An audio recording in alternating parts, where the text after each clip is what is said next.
ये बतख नकली बारिश करता है, फिर नकली गरज भी करता है और फिर साला बर्फ का बारिश करने लगता है।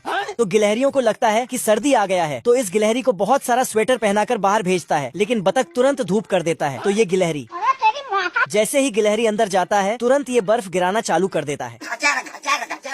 दरअसल ये बतख अपना बगीचा में छोटे छोटे पेड़ लगा रहे थे, लेकिन इसके रास्ते में बड़ा पेड़ आ जाता है। कौन है बे? तो इसको हटाने का फैसला करता है। अब देख तू। लेकिन तभी दो गिलहरी उसी पेड़ में अपना भोजन को छिपाने आ जाता है।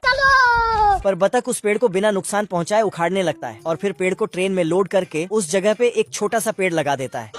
चलो भाई। तो गिलहरी अपना भोजन उसी पेड़ में रखने चला जाता है। फिर ये दोनों यहाँ कुछ तो गड़बड़ है। तो कौन था यू? क्या होता है यू? गया कहाँ? बतख गिलहरियों को देख लेता है तो उन्हें वहाँ से भगा देता है। तभी ये गिलहरी देखता है कि उनका पेड़ बतख कहीं ले जा रहा है। साले को छोड़ूंगा नहीं। तो ये दोनों उसके पीछे भागते हैं और बतख का ट्रेन रोक देता है।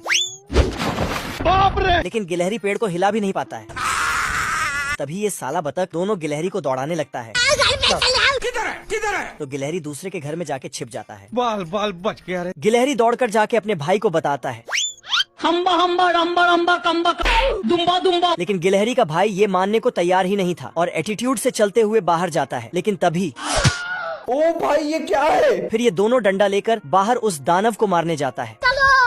चल रुक जा। आजा। पर दानव मतलब कैची इसके पीछे ही रह जाता है। साला दूसरे गिलहरी के परछाई को दानव समझकर मारने लगता है, लेकिन कैची पीछे से। और फिर गिलहरी मैंने कुछ नहीं। तभी इसका भी काट देता है डंडा। कैची को देखकर दोनों भाग जाता है। फिर कैची इनका अखरोट चुराने लगता है, जिससे गिलहरियों को शक होता है। अरे देवा। फिर नीचे देखा तो पता चला ये दानव नहीं बल्कि बतख है। साले को बम से उड़ा दूंगा। चल। फिर ये दोनों मिलके एक पत्थर को कैची में पकड़ा दिया। तो बतख गिलहरी नीचे उतरता है और बतख के ऊपर से पत्थर हटाकर उसको बाहर निकालने की कोशिश करता है। क्या रे भिख मंगिया? लेकिन बतख का मूड खराब था, इसलिए ये गिलहरियों के पीछे दौड़ पड़ता है और डालियों पर से सर्कस करने लगता है। पर तभी गिलहरियां पत्ती में छिप जाता है, तो बतख उसे ढूंढ नहीं पाता है। तो जाके घास काटने का मशीन ले आता है और पूरा पेड़ पर दौड़ाने लगता है। तो गिलहरियों ने एक गजब का दिमाग लगाया। बतख को बेवकूफ बनाकर बिजली के तार की तरफ भेज दिया। तभी बतख को होश आया, लेकिन तब तक खत्म। Bye bye.